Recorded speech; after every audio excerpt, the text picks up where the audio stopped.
evento. Nossa tarde, na verdade, é um pouquinho longa e, para falar a verdade, a gente quer sair mais cedo do que saímos ontem, né? Para quem não estava ontem, nós saímos daqui às 7h30 da noite, então nós queremos sair mais cedo. Eu tenho, primeiramente, alguns avisos, tá? Eu já, na verdade, já falei para vocês no início da manhã, mas acho que é importante repetir aqui. Ao longo de toda a tarde, nós estaremos recolhendo perguntas por escrito que serão apresentadas na mesa redonda, então, que acontecerá no final da tarde, em cuja mesa todos os palestrantes estarão presentes. A outra informação importante é que nós distribuímos em cada pasta uma ficha de avaliação do evento. Para nós é muito importante saber da opinião de vocês sobre o evento, né? E para quem não tiver essa ficha, ou que esqueceu, ou a pasta não continha a ficha, por favor, é só avisar a um dos alunos da organização que eles levam até vocês a ficha de avaliação. Uma outra informação importante é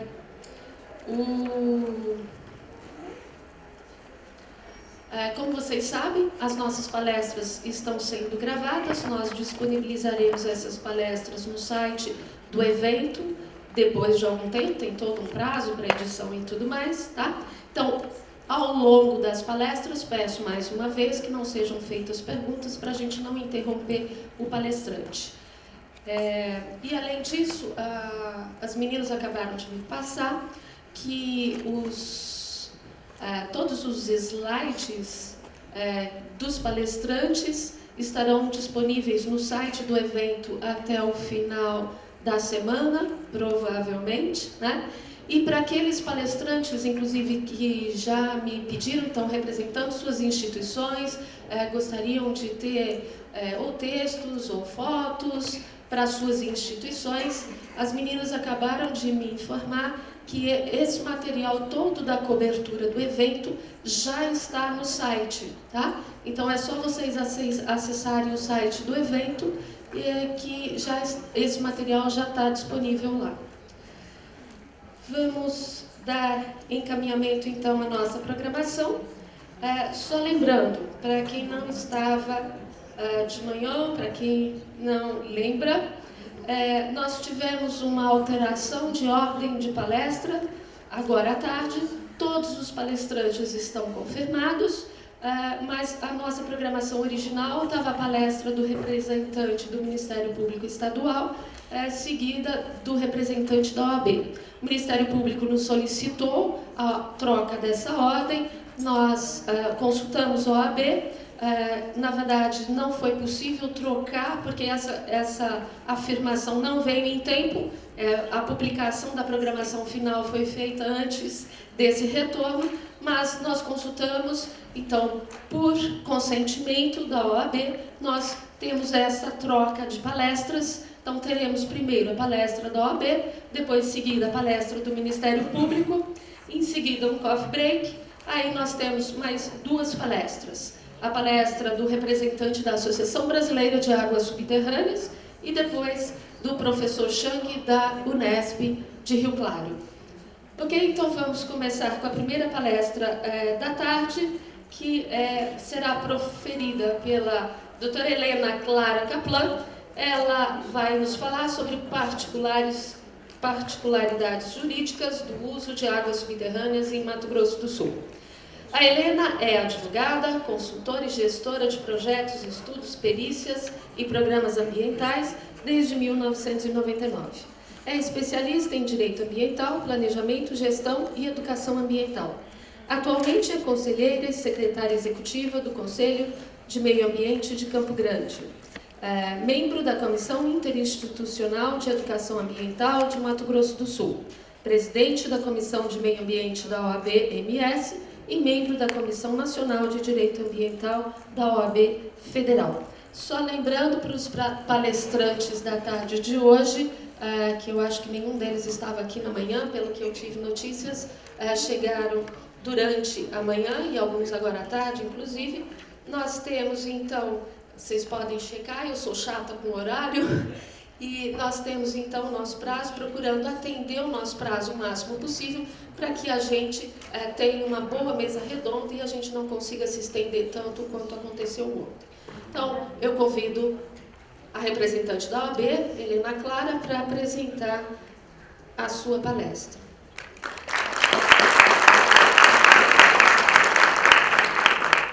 Boa tarde a todos e a todas.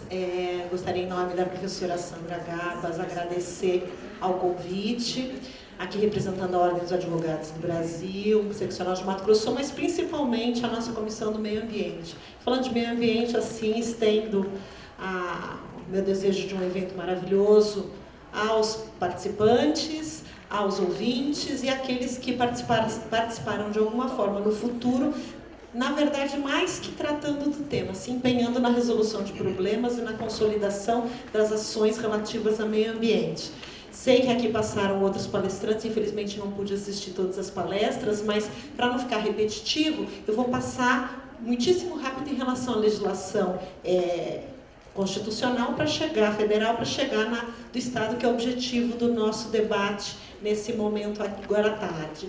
Sei que já foi tratado também questões relativas à cobrança, à outorga, cadastro, mas se tratando de regulamentação do nosso Estado de Mato Grosso do Sul, eu vou focar nesses tópicos para poder deslanchar em alguns outros temas e fazer algumas reflexões. Bom, a Comissão do Meio Ambiente da Ordem dos Advogados participa de diversos colegiados. Em nome do nosso presidente Júlio César Rodrigues, gostaria de deixar claro que a comissão está aberta para tratar de tantos quantos temas relativos à questão socioambiental também. A casa está aberta a todos, assim como a comissão. Vamos lá. Água é bem de todos, e vou pedir licença para andar, tá? É bem de todos, essencial à qualidade de vida, para essa e para as futuras gerações. E eu gosto de falar que aquela geração de 1988, que eram as futuras gerações de 88, hoje já está formada. Então, nós incutimos em nós, cidadãos, a responsabilidade de gerenciar esse recurso que já é herança das gestões passadas, para essa geração, porque se nós conseguirmos fazer agora, a gente não vai precisar remediar. E o remediar em meio ambiente sempre é tratar de uma forma muito mais emergente e muito mais cara. E falando de meio ambiente, sempre é mais fácil, pelo princípio da precaução, evitar qualquer tipo de atividade ou ação que possa, de alguma forma, gerar qualquer impacto. Por quê? Porque remediar, como bem dito, pode gerar consequências danosas. Falar de recurso hídrico é falar de que, segundo a nossa Constituição Federal, é um bem público. E se tratando de um bem público, a responsabilidade pelo gerenciamento desse recurso acaba incumbindo aos gestores públicos numa esfera hierárquica. Por quê? Porque, além de bem público, ele tem valor econômico e é essencial para as atividades econômicas, para a gestão da qualidade de vida, até porque, só rememorando, as sociedades se fixaram muito próximas dos recursos hídricos. E por conta disso, esses primeiros locais, eles sofrem muito mais as consequências do que aqueles que ainda não estão tão devastados ou utilizados. Então, pensar em questão de domínio público, de um bem público, a gestão para recursos hídricos é olhada de cima para baixo, com uma lupa, e na esfera de bacias hidrográficas e microbacia hidrográfica. A gente não pode avaliar a gestão do recurso hídrico simplesmente com esfera municipal, estadual, distrital ou federal. Bacia hidrográfica, muitas vezes, como é o caso do nosso estado, dividido em duas importantes bacias hidrográficas, nós compartilhamos esse recurso com outros países e outros estados. Portanto, olhar dentro da esfera do município seus recursos, ou dentro do estado a esfera, nessa esfera estatal, a gestão do recurso hídrico é compartilhar algo que não pode ser compartilhado. Então, por isso, a gestão e gerenciamento de recursos públicos está vinculada ao olhar atento na esfera de bacia hidrográfica. E é por isso que, pensando na degradação, qualidade dessa degradação e quantidade em relação ao meio ambiente, a gestão dessa bacia hidrográfica ela tem que ser direcionada, pontuada e, mais que isso, deve utilizar os instrumentos que o Estado-nação, pontua para a gestão desse importante recurso hídrico. Caso contrário, literalmente nós perdemos a mão, nós perdemos a forma do controle por conta de deturpar o olhar. E é por isso que, dentro de um instrumento relacionado a recursos hídricos, nós temos instrumentos de comando e de controle. Leia-se de comando a outorga e de controle o direito de uso e a fiscalização. Obviamente, se nós tivéssemos uma fiscalização extremamente eficiente, a gestão seria muito mais fácil. Mas ela é baseada em outros instrumentos que eu vou falar a seguir, como, por exemplo, aqueles que vão avaliar, quantificar e determinar qual que é a extensão da poluição hídrica em determinada unidade territorial ou, como eu havia dito anteriormente, na gestão daquela bacia hidrográfica. Para isso, não é só gestão ou gerenciamento, nós temos que lidar com o conflito, que é o que está acontecendo em São Paulo. Hoje está instalado um conflito, porque nós temos menos recurso hídrico disponível para a utilização da população do que a própria natureza é capaz de repor. Aí tem inúmeros problemas que já foram tratados nesse evento, em relação que geraram a consequência danosa, além dos fenômenos naturais. Mas, importante para pontuar a discussão, é que o Código de Águas de 1934, vamos imaginar que há 80 anos, nós estávamos discutindo no Código de Águas uma propriedade privada, porém, que aquela propriedade privada, onde você tinha uma terra e você tinha um curso hídrico dentro da sua propriedade, lhe pertencia. Já no conceito da Constituição, de 1988, é um bem público de domínio da União, dos Estados, Distrito Federal e municípios. Então, a gente teve uma mudança do conceito do que é propriedade e da gestão desse importante recurso. Caso contrário, como eu havia dito, a gestão ela passa a ser partilhada, não pelo olhar atento de bacia hidrográfica. Então, passeando dentro da política nacional de recursos hídricos, nós vemos lá na Constituição Federal de 1988, deixa de tratar a água, como pelo termo, a terminologia água, e passa a tratar de recurso hídrico. Porque a água pode até ser limitada, mas a água tratada, a água com condição de consumo, ela é limitada. E recurso hídrico é aquilo que pode ser gerenciado, gerido e que pode ser disputado nos termos da própria política. Então, eu só vou pontuar muito rapidamente que a água é bem da União, inclusive aquela água encravada no subsolo, que é justamente subterrânea, e compete à União instituir o Sistema Nacional de Gerenciamento e depois definir os critérios básicos de outorga para que os estados pudessem institucionalizar essa demanda social para evitar conflito e para poder melhor fiscalizar. Então, compete privativamente à União legislar sobre águas, energias, enfim, uma série de outros itens que eu suprimi para não nos estendermos.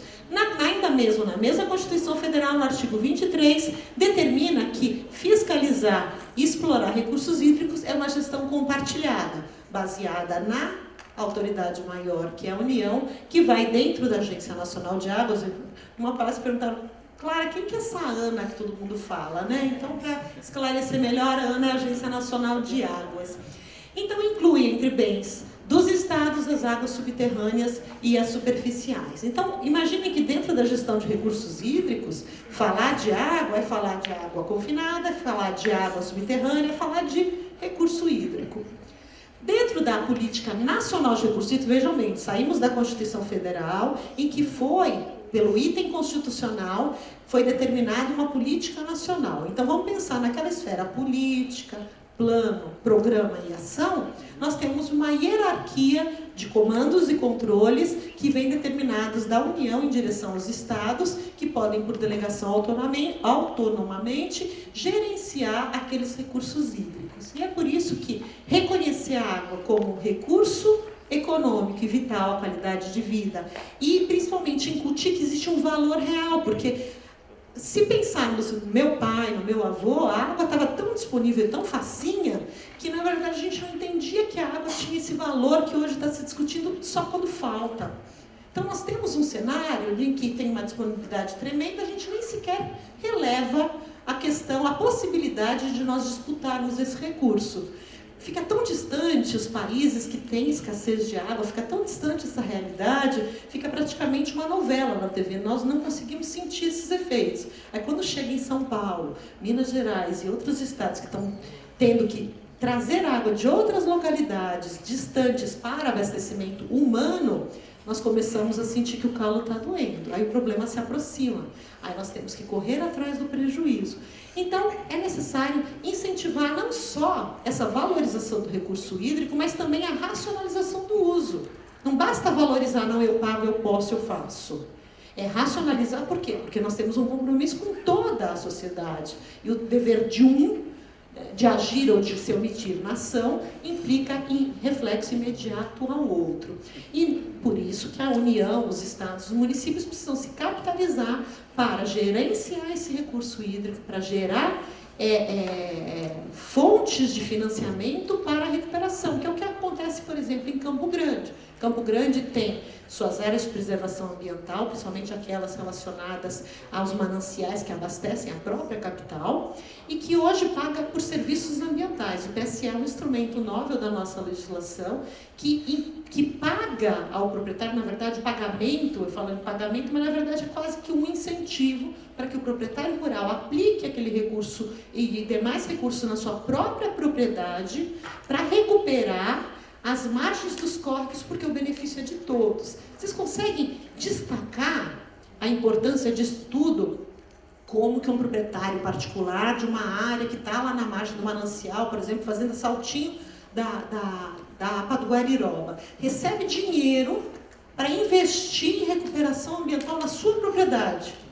É porque nós temos uma situação extremamente específica e que a cidade entendeu que a recuperação ela deve ser incentivada, porque o benefício não é só naquela propriedade. E é uma reação em cadeia. Se um faz e os outros deixam de fazer, nós temos uma peculiaridade que é todo o serviço ir por água abaixo, literalmente. Só que daí é uma água assoreada, é uma água que precisa de mais custo ambiental para o tratamento e disponibilização na nossa rede de abastecimento, fora os danos e os problemas ambientais que vão vir decorrentes disso.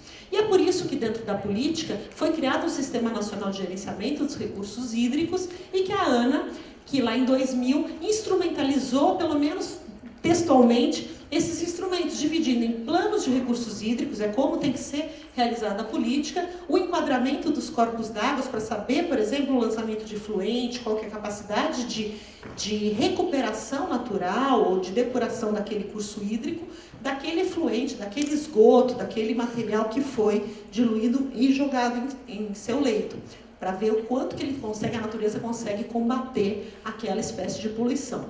A outorga de direito dos usos de recursos hídricos, a outorga já deve ter sido tratada aqui hoje pela manhã, mas é um instrumento de fiscalização e controle em que o gestor, nas esferas dos estados e do Distrito Federal, pode ou não conceder um documento que autoriza a utilização daquele recurso hídrico naquele volume que está sendo ou captado ou está sendo diluído no seu efluente para lançamento em curso hídrico.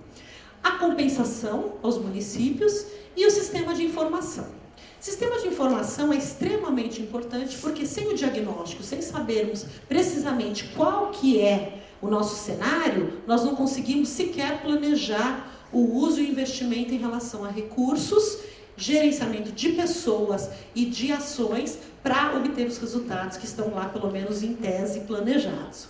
Dentro da Política Nacional de Recursos Hídricos, ainda foi taxado quais são as infrações e penalidades àqueles que utilizam de forma equivocada, danosa ou dolosa o recurso hídrico superficial subterrâneo.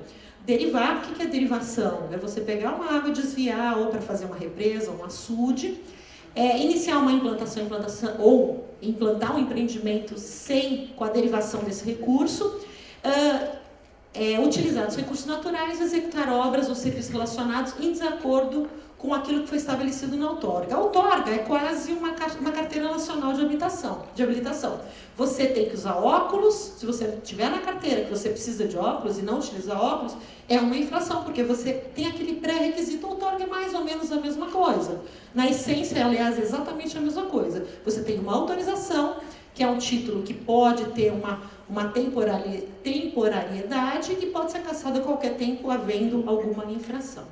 Ainda dentro das infrações e penalidades da política, é determinado que, lá em 97, vejam o lapso temporal, e ainda nós pendemos de alguns esclarecimentos e regulamentações em relação à aplicação. O que é infração em relação à utilização ou má utilização de recurso hídrico superficial subterrâneo, perfurar poço para extração de água ou operar sem a devida autorização. Então, para implantar um poço, você precisa de uma autorização. No nosso caso aqui, ó, aqueles que já foram implantados precisam ser cadastrados, vão ser submetidos ao outorga e, eventualmente, a cobrança, se o uso não for considerado insignificante. Vou falar disso mais lá na frente.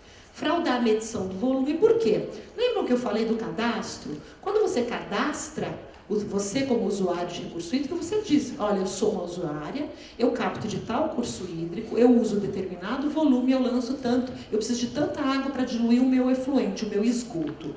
Ok, você está utilizando a água de um lugar, está lançando num outro lugar, aquilo está cadastrado. Quando você cadastra, você tem a boa fé de informar aquilo que realmente se aplica no teu caso concreto. Se há uma informação inverídica, você consome muito mais, ou seja, futuramente aquele estado vai haver o pagamento pela a cobrança do recurso hídrico, mas hoje não está em vias de sair. Você está pagando pelo recurso hídrico. Não estou falando nas cidades, nos núcleos urbanos que são servidos pela concessionárias, tá? Estou falando em zona rural, empreendimentos que lá estão localizados, onde não é atendida pela rede de abastecimento, esgotamento sanitário. Você dá uma informação, aquela informação faz parte de um compêndio de um banco de dados. Naqueles dados, eles vão calcular para quem pode e para quem não pode mais ser dado uma outorga, uma autorização, enfim. O que compete, o que cabe dentro daquela bacia hidrográfica.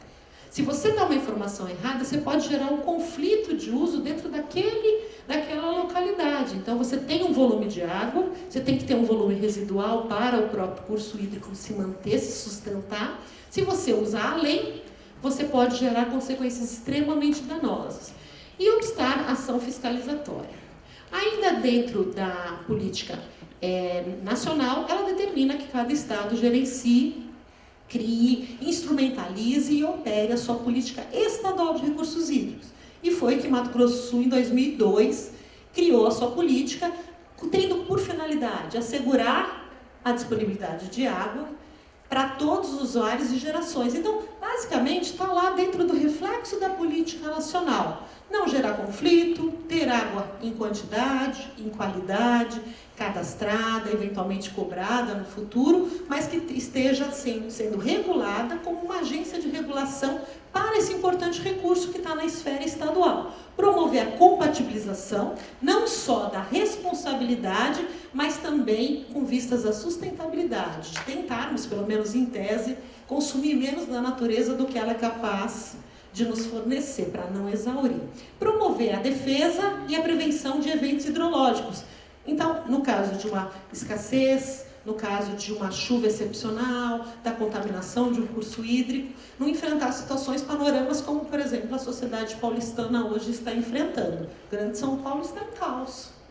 E é um desastre extremamente anunciado, porque a cada momento que se fala nós sabíamos que ia acontecer isso e não fizemos, ou deixamos de fazer, ou não pudemos fazer porque não fomos ouvidos, é culpa de toda a sociedade. Todos nós deveríamos nos fazer ouvir em relação a isso. É essencial. Não vivemos sem. Não há alternativa. E, mais que isso, garantir que não hajam riscos à saúde pública, à segurança, prejuízos econômicos sociais, porque quando a gente fala de uma atividade residencial, uma unidade residencial, condomínio, o consumo de água é muito pequeno em relação a uma grande indústria. Todo mundo ouve falar de pegada ecológica. Quanto que nós consumimos do planeta para nossa vivência? Eu não conheço ninguém que consome menos que um planeta para uma vivência. Eu já devo estar nos 2,5 planeta para eu sobreviver. Então, eu estou consumindo muito mais, 150% a mais do que o planeta tem condição de me oferecer. Mas, em contrapartida, eu promovo uma açãozinha aqui, uma açãozinha lá, mas é muito insignificante perto da necessidade. E pensando nessa qualidade de vida, nas futuras gerações, em não extrapolar aquilo que nós temos condições de repor, é o que nós devemos fazer, basicamente, a prevenção. E prevenir significa botar a mão na massa e agir. E é por isso que nós precisamos preservar a qualidade e a quantidade do recurso hídrico. Porque São Paulo, numa questão excepcional climática, que não é só climática, ao meu ponto de vista, que São Paulo tinha como prever que haveria um desastre dessa natureza, e está enfrentando e vai enfrentar ainda por muitos anos esse problema. Porque impermeabilizou a cidade inteira. impermeabilizou de forma tão radical que não está recuperando a qualidade ambiental dos mananciais e todo mundo lá está perfurando poço, está procurando soluções alternativas. E a qualidade dessa água, porque assim como impermeabiliza, você gera focos de contaminação. E como é que você vai agir em relação à saúde pública? Os governantes vão autorizar, sem controlar, e aí alguém vai ficar doente, vai virar uma epidemia, enfim. É uma cena catastrófica, mas é possível. Parece coisa de filme de terror, mas é bastante possível de acontecer. Dentro daquela política estadual de recursos hídricos de 2012, determinou como instrumentos o Plano Estadual de Recursos Hídricos, o enquadramento. Então, vocês vejam, a gente estava lá na política nacional, passamos à política estadual, agora estamos traçando determinações há 13 anos do Plano Estadual de Recursos Hídricos. O enquadramento dos corpos d'água em classes, porque o corpo d'água ele deve ser enquadrado em classes para determinar qual que é o grau de suporte e de fornecimento. Caso contrário, vamos ter conflito. Outorga ou cobrança e, mais que tudo, o cadastro. Porque o cadastro é o que vai determinar quais são as ações futuras. É o dado básico para que nós possamos dar o passo B. Sem informação, nós vamos literalmente nadar na areia. A gente não sai, não faz nada, não vai para lugar nenhum.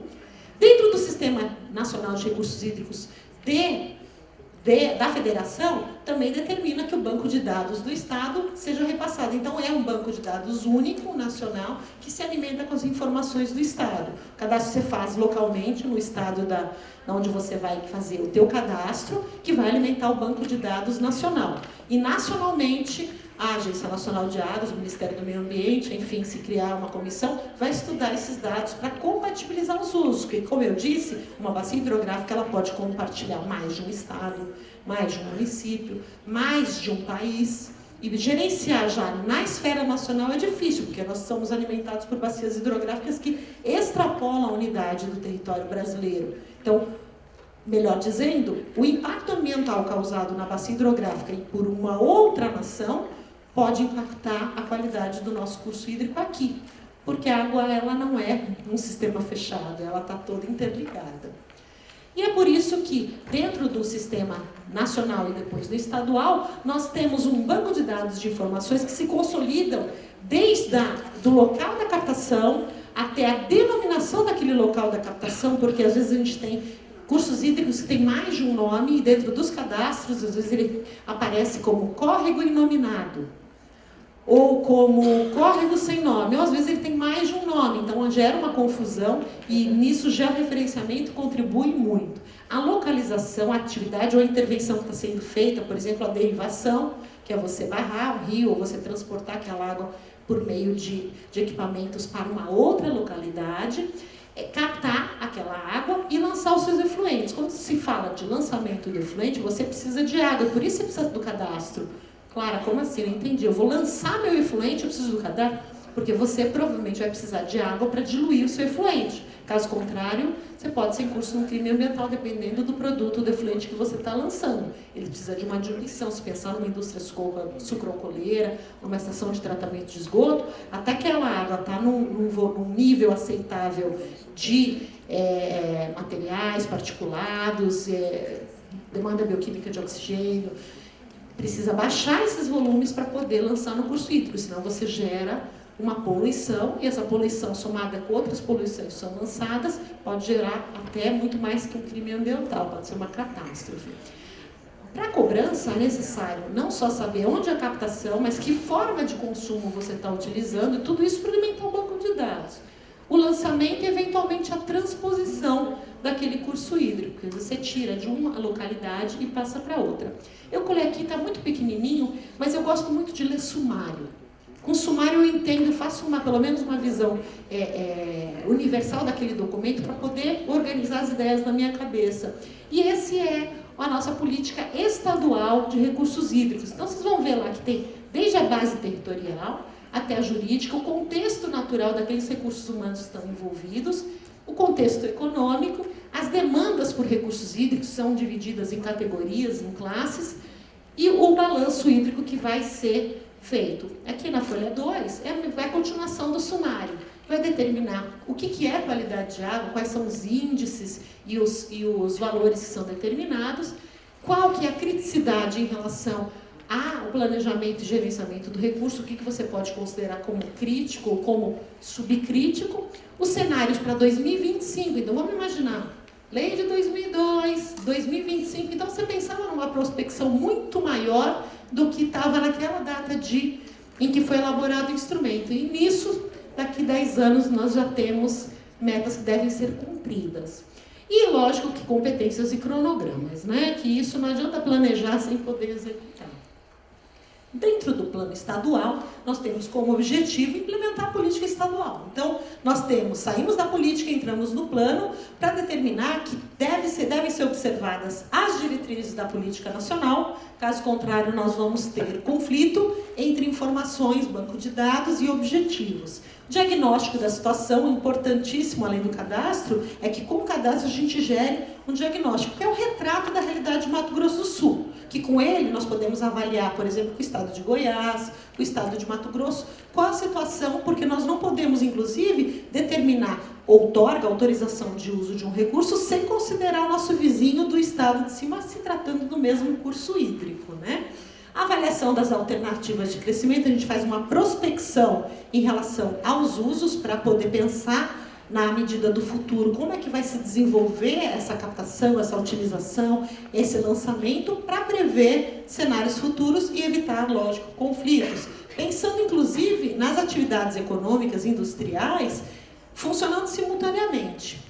Isso é dizer o que é sinergia, é você pensar na bacia hidrográfica quais os efeitos somados de várias ações individualizadas. Tá difícil? Vamos melhor ilustrar. Pensar na indústria A, mais a indústria B, mais o agricultor C, mais a moradia, o condomínio, o shopping, todos utilizando o mesmo recurso simultaneamente e prospectando para o futuro o aumento desse uso com o crescimento populacional. Isso é planejar, gerenciar o recurso para fechar o raciocínio do que é possível, do que é impossível ampliar naquela bacia hidrográfica.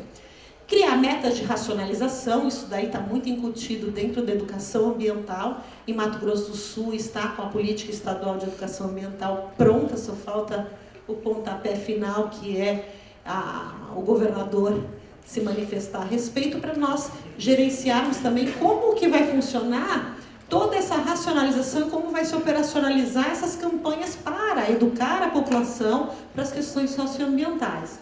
Pensando, lógico, na manutenção do curso hídrico, mas em todas as medidas e projetos que vão ser implementados, como serão implementados e a partir de que momento que eles deverão ter suas metas cumpridas antes de criar novas obrigações. Lógico, dando prioridade para a outorga, que é um instrumento que vai monitorar todo esse gerenciamento do recurso hídrico. Dentro da política estadual, trata como diretrizes básicas da implementação da própria política a integração da gestão das bacias hidrográficas com seus processos. Então, pensar em ciclo hidrológico, pensar na qualidade de água superficial e na subterrânea, dentro dos seus aspectos, qualidade e quantidade. Caso contrário, crise. O plano estadual tem por objetivo também implementar todos os aspectos em relação a águas subterrâneas e, lógico, estão sujeitos à outorga, que quem aqui no Estado promove é a nossa Secretaria Estadual de Meio Ambiente, dentro do estabelecido pelo controle estadual de recursos hídricos, que é uma comissão que vai determinar isso. Se a extração de água de aquífero subterrâneo para consumo final ou insumo de produção, então perfurar um poço artesiano e utilizar essa água para consumo é permitida naquela localidade, não é permitida, e utilizar as técnicas para fazer medição se está avançando além do limite mínimo de recuperação daquela bacia, também traça infração. Então, dentro da política estadual, nós temos também elencadas quais são aquelas infrações ambientais ou crimes ambientais que o usuário pode incorrer no caso de não cumprir a legislação. Então, elas são exatamente iguais da política nacional, com algumas peculiaridades, lógico, do nosso estado. E vamos lembrar que nós temos aqui o Pantanal, o Aquífero Guarani, que são as nossas sensibilidades e também nosso maior orgulho, mas também está lá relacionada a fraude de informação, a fazer sem autorização ou tendo autorização infringir a lei, eventualmente utilizando além daquele volume que foi outorgado, que foi informado, e também relacionadas à ação fiscalizatória, porque é muito difícil avaliar em que propriedade tem um poço, é muito difícil avaliar se aquele poço está sendo utilizado na medida do que foi informado. Então, em função disso, também a Lei de Crimes Ambientais, de 1998, também traça de uma forma lata o que é a poluição, aquilo que vai afetar a qualidade da saúde humana e também causar poluição, porque os efeitos de poluição hídrica, eles não ficam confinados àquele curso hídrico, naquele ponto. A água anda, a água corre. E é por isso que o Conselho Estadual de Recursos Hídricos, ele nasceu em 2007, decorrente da Política Estadual de Recursos Hídricos, e ele tem uma composição bastante interessante, porque ele garante a divisão das cadeiras entre membros do poder público, sociedade civil organizada e representantes dos usuários. Quem são esses representantes dos usuários? São aqueles membros dos comitês de bacias hidrográficas.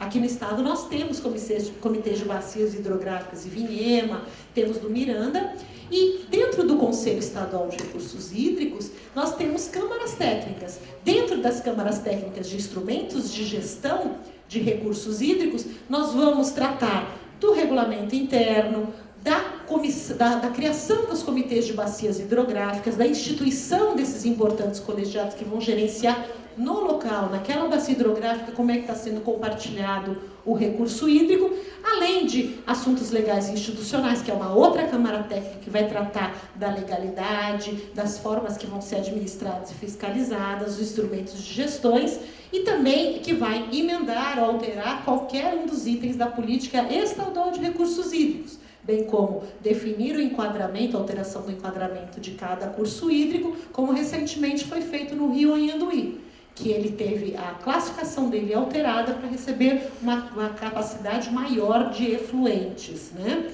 E critérios de outorga, que é o que nós vamos tratar agora a seguir.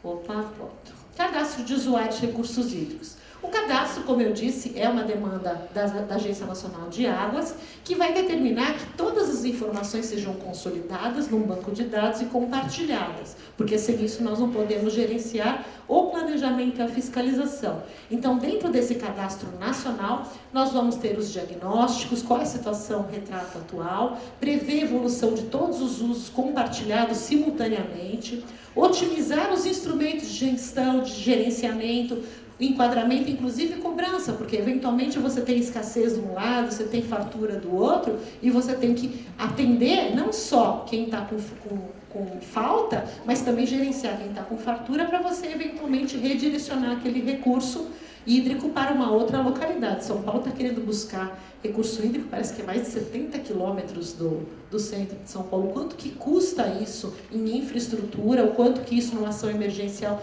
pode gerar impactos diretos e indiretos à socioeconomia, ao meio ambiente. Definir a estratégia de regularização de uso, é aquela pessoa que perfurou seu poço, não cadastrou, não licenciou. Então, de qualquer forma, nós precisamos, tanto que hoje todo usuário de recurso hídrico, exceto aquele alimentado nos núcleos urbanos pela concessionária, é obrigado por lei a se cadastrar. E é lógico, prevenindo o conflito e planejando a gestão. Sem isso a gente não tem uma base de dados consolidados para poder gerenciar onde está faltando ou onde vai faltar. Outorga. A outorga ela nasceu em 2 de julho do ano passado, foi criada, discutida amplamente dentro e fora do Conselho Estadual de Recursos Hídricos, que regulamenta qual é o direito de utilizar o recurso hídrico por cada um desses usuários. Na verdade, o próximo instrumento é a cobrança, eu vou falar logo em seguida. Então, usar recursos hídricos significa que, eventualmente, você pode alterar o regime de uma bacia hidrográfica, tanto em qualidade como quantidade. Então, vocês vejam a importância de regular isso. O usuário pode ser qualquer um, desde pessoa física, pessoa jurídica, um espólio de uma pessoa falecida, de direito público, de direito privado, todo mundo está sujeito ao cadastro, outorga e, eventualmente, desde que não seja uso insignificante, segundo determina a legislação, a pagar por esse recurso. Dependendo lógico, das estipulações que serão feitas para critério de cobrança. Aqui eu trago o que é terminologia, o que é açude, barramento, derivação, tudo é Ctrl+C, Ctrl+V da política nacional, da estadual, e está lá no nosso decreto. Importante saber que água de domínio estadual é superficial ou subterrânea, fluente, emergente ou em depósito. Tudo isso está sob critério, fiscalização e outorga do nosso agente estadual por meio das suas resoluções, enfim, das suas normas de autorização ou não. Efluente é toda a água residual que flui de um reservatório ou de uma estação de tratamento. Importante destacar que, quando a gente fala sobre outorga, as pessoas falam, claro, como assim?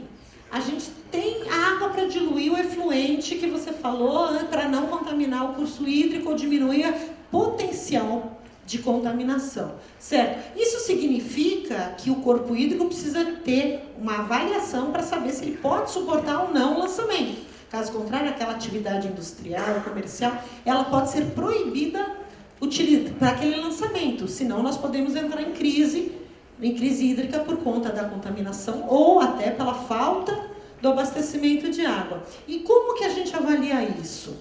Eu aprendi muito tempo atrás, e cada vez eu aprendo mais, que a água você pode avaliar, você pode analisar em laboratório, tem um tempo de depuração que o curso hídrico vai demorar para poder trazer aquele efluente para não contaminar o curso hídrico, mas mais que tudo, nós temos efeitos cinéticos, como eu havia dito. O lançamento de A com o lançamento de B, mesmo que ambos sejam bonzinhos, não sejam contaminantes, podem gerar um terceiro efeito extremamente nocivo para aquele curso hídrico.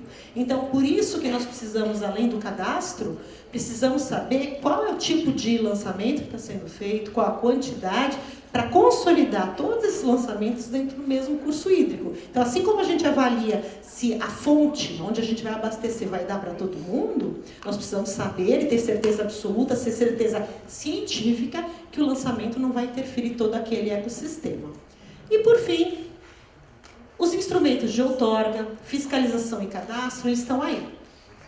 Todos são obrigados a implantar, todos são obrigados a respeitar e nós, sociedade, somos obrigados a fiscalizar. É muito fácil nós nos debruçarmos nas nossas cadeiras, no nosso sofá e falar assim, é problema do poder público. Água, meio ambiente, economia ambiental, sustentabilidade é problema nosso. Se cada um abraçar esse problema como seu, a gente delegar sempre para o poder público, a nossa omissão vai gerar extremas consequências. E é por isso que gestão eficiente e eficaz das águas dependem da sociedade.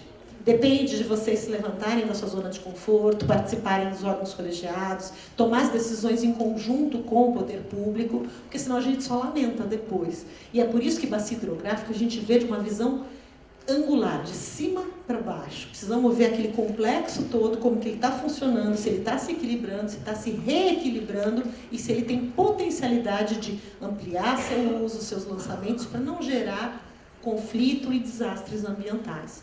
Agora, se pagar a água significa imediatamente que aquele que usa vai assumir seu compromisso, eu duvido. Eu acho que muita gente paga, aquela coisa assim, você vê a sua vizinha lavando a calçada, usando a mangueira como vassoura, aí você fala para ela, dona fulano, faz isso não, é a nossa água, estou pagando. Então a pessoa muitas das vezes acha que já que ela está internalizando aquele custo, que ela pode fazer. Que ela pode simplesmente desperdiçar ou agir dentro da sua unidade territorial, da sua casa, do seu edifício, do seu apartamento, da sua indústria, do seu escritório, com desídia. Então, a sociedade tem uma obrigação precípua de fiscalizar. E essa responsabilidade a gente tem que assumir todos os dias, e não eventualmente.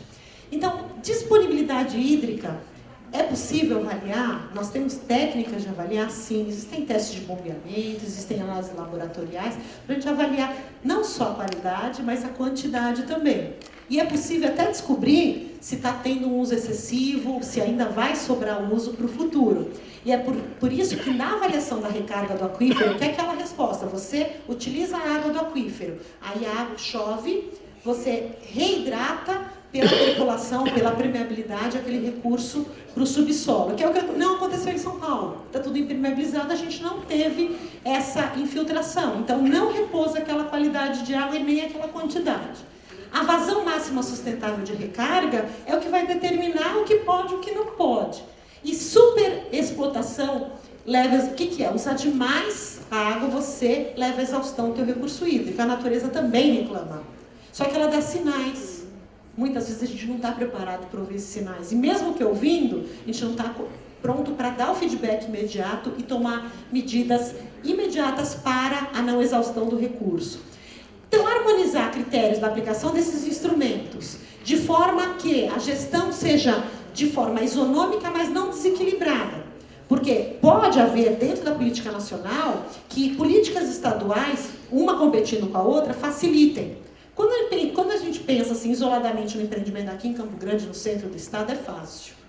Quando nós pensamos no empreendimento que fica no limite de 2 estados, ou que utilize água de um rio federal. O rio federal é aquele que banha 2 ou mais estados. Então, aquela água é água federal, recurso hídrico federal. Então, imaginar que a pessoa tem uma indústria, capta água no rio federal.